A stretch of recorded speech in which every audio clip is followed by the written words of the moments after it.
Video করেন, এই যে ভিডিও করেন, ভিডিও করেন, খানকির বলার ভিডিও করেন,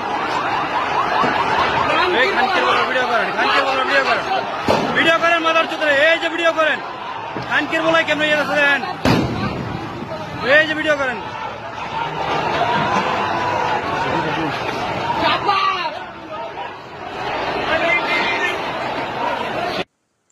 আসসালামু আলাইকুম, নতুন একটি ভিডিওতে চলে আসলাম। বঙ্গ মূলত বাংলা সম্রাট অশোক যখন ছিল, তিনি বঙ্গলিপি সংরক্ষণ করেন ব্রাহ্মী লিপি থেকে,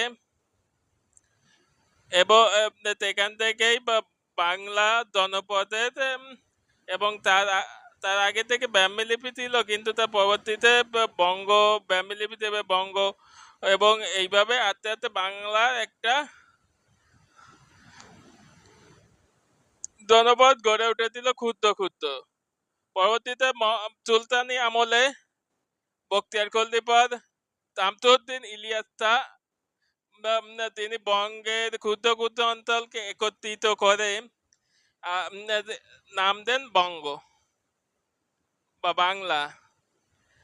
পরবর্তীতে এখানে মুঘল আমলে নাম হয় বাংলা মুলুকে এবং সম্রাট আকবর এই বাংলার নাম দেন জান্নাতাবাদ।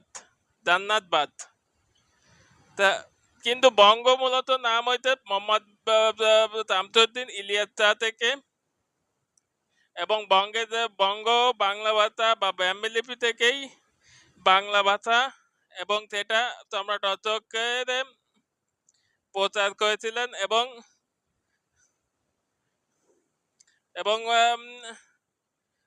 সম্রাট আকবর মুঘল আমলে বাংলার নাম দেন জান্নাতাবাদ। শামসুদ্দিন ইলিয়াস বঙ্গ জনপদ গড়েছিলেন। পরবর্তীতে লর্ড কার্জনের তোমার বঙ্গভঙ্গ হয় 1905 সালে। তখন বঙ্গ ভাগ হয়, এবং পরবর্তীতে 1947 সালে বঙ্গের আকার ছোট হয়ে আছে।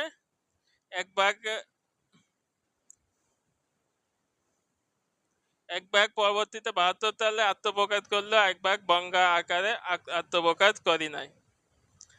যাই হোক, বঙ্গে আকার ছোট হয়ে আছে, এবং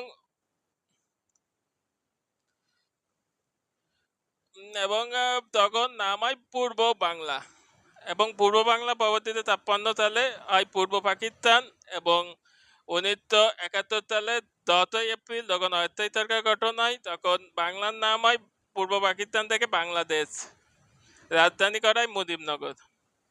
এবং পরবর্তীতে 1972 সালে 16 ডিসেম্বর যখন বাংলাদেশ সংবিধান তৈরি হয়, তখন বাংলাদেশ গণপ্রজাতন্ত্রী বাংলাদেশ নামে আত্মপ্রকাশ করে। দেখেন, শামসুদ্দিন ইলিয়াস বঙ্গ থেকে বর্তমানে গণপ্রজাতান্ত্রিক বাংলাদেশ তাকে একটা আত্মপ্রকাশ ঘটেছে।